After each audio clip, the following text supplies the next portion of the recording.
ওগো আল্লাহ, ওগো মালিক, তুমি ছাড়া তো আমাদের আর কেউ নাই, তুমি ছাড়া তো আমার আর কেউ নাই। আল্লাহ গো, তুমি যদি মাফ না করো কে আমাকে মাফ করবে?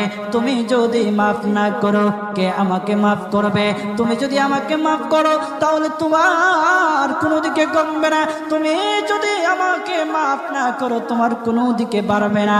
আল্লাহ গো, তুমি আমাকে মাফ করে দাও। সারাটা জীবন অন্যায় কাজ করেছি, সারাটা জীবন নাফরমানি করেছি, আমার কাছে কালেমার দাওয়াত কম আসে নাই, আমার কাছে কালেমার দাওয়াত কম আসে নাই, আমাকে লোকেরা কম বোঝায় নাই। ওগো আল্লাহ, তুমি আমাকে মাফ করে দাও।